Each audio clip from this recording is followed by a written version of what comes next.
Alat pertama yang akan saya jelaskan adalah rolmeter.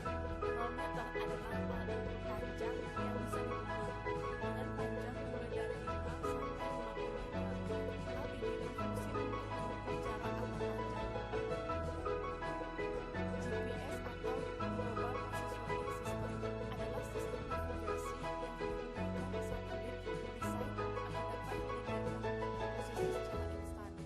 Fungsi GPS untuk menentukan letak atau pencatatan koordinat di permukaan bumi dengan bantuan sinkronisasi sinyal satelit.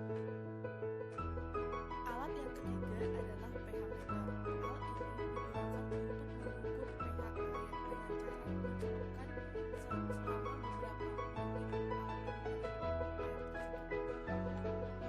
alat yang keempat adalah barometer.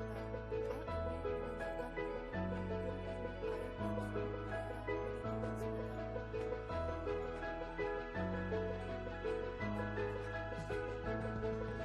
suhu udara di lingkungan sekitar.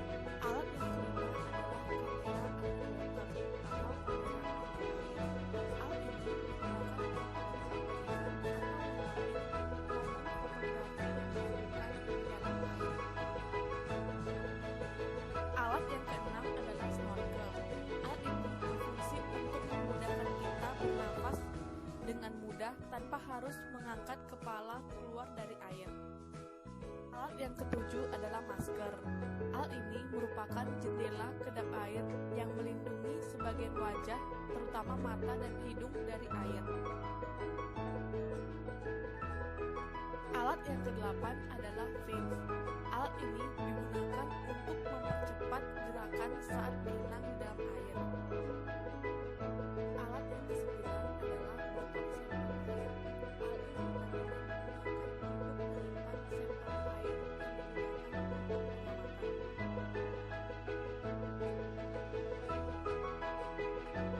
Alat yang ke-10 adalah kertas yang dinamakan printing atau kertas sabun. Alat ini berfungsi untuk memudahkan dalam menulis ketika berada di area yang basah atau area air. Alat yang ke-11 adalah pensil. Alat ini digunakan untuk memudahkan dalam mencatat data di dalam air.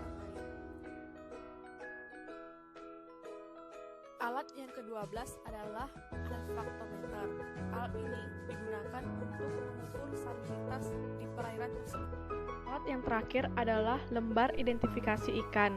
Alat ini digunakan untuk memudahkan kita dalam mengidentifikasi ikan nantinya. Cara kerja dalam pengamatan ikan karang.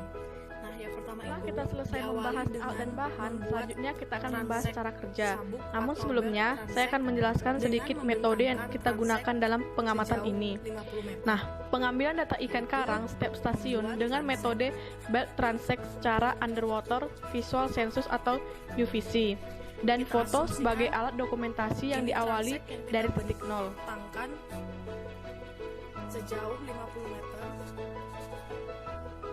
Nah, transek ini sejajar dengan garis pantai. Kita anggap ini sebagai garis pantainya. Lalu, langkah kedua, pengambilan data ikan karang. Nah, cara pengambilan data ikan karang dilakukan di sepanjang transek 50 meter ini yang sejajar dengan garis pantai. Nah, panjang kita melakukan pengamatan itu 2,5 meter ke kanan dan 2,5 meter ke kiri. Jarak pandang kita 2,5 meter. Setelah kita menggelar garis transek dan menemukan ikan-ikan karang yang berada di sekitar garis transek, maka kita mencatat semua ikan karang yang ada di sekitar terumbu karang. Kita catat dan kita amati menggunakan buku identifikasi ikan karang yang telah disediakan. Setelah menemukan ikan pada garis transek tersebut dan mencatat hasilnya, maka kita dokumentasikan ikan yang diperoleh tersebut dengan kamera underwater.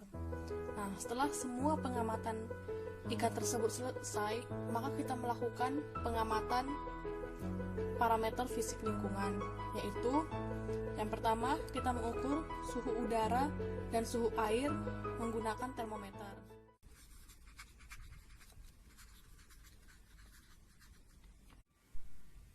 Pengukuran suhu udara dilakukan menggunakan termometer. Nah, caranya diamkan di atas air selama kurang lebih 3 menit. Hingga termometer tersebut menunjukkan angka yang konstan. Nah, begitu juga dengan suhu air. Celupkan termometer dan diamkan selama kurang lebih 3 menit hingga termometer tersebut menunjukkan angka konstan. Lalu selanjutnya kita melakukan pencatatan koordinat lokasi menggunakan GPS. Dicatat dan didokumentasikan. Langkah yang terakhir, kita mengambil sampel air untuk diamati dan diukur salinitas dan pH-nya. Demikian sampel air yang kita peroleh, dan ini diibaratkan alat ukur pH meter. Nah, untuk mengukur pH air tersebut, maka kita masukkan alat pH meter ini ke dalam sampel air, lalu kita diamkan hingga pH meter tersebut menunjukkan angka yang konstan.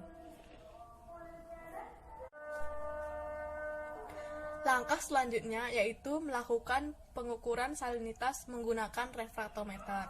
Nah, alat ini kita ibaratkan sebagai refraktometer.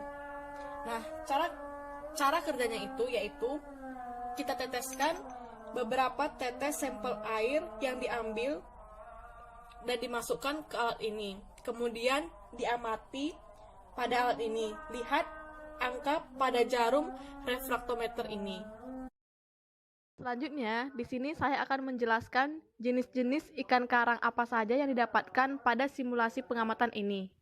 Di sini saya akan menjelaskan tabel pengamatan ikan yang kita peroleh, yaitu dari kelompok ikan indikator diperoleh famili Chaetodontidae yang berjumlah 12. Lalu dari kelompok ikan target diperoleh famili Scaridae berjumlah 8. Lalu dari kelompok ikan mayor terdiri dari famili Apogonidae yaitu berjumlah 7. Lalu secara keseluruhan dijumlahkan jumlah ikan yang ada pada tabel pengamatan, yaitu berjumlah 25. Selanjutnya dilakukan analisis data ikan karang. Yang pertama, menghitung indeks keanekaragaman ikan atau diversitas dengan rumus H-aksen sama dengan minus sigma NI per N ln NI per N, di mana NI sama dengan jumlah individu per famili, N jumlah individu keseluruhan. Selanjutnya adalah menghitung indeks kemelimpahan atau densitas. Nah, rumus ini digunakan untuk menandakan asumsi kemelimpahan ikan tiap satuan meter. Rumus yang digunakan X sama dengan sigma NI per A, di mana NI sama dengan jumlah individu per famili dan A sama dengan luas bidang transek. Rumus yang terakhir adalah menghitung indeks dominansi. Nah, rumus ini digunakan untuk mengetahui dominan ikan yang berada di sekitar karang. Rumusnya D sama dengan sigma NI per N kuadrat, di mana NI sama dengan jumlah individu per famili, sedangkan N sama dengan jumlah individu keseluruhan. Sekian informasi dari saya, semoga bermanfaat. Lebih dan kurang saya minta maaf. Terima kasih.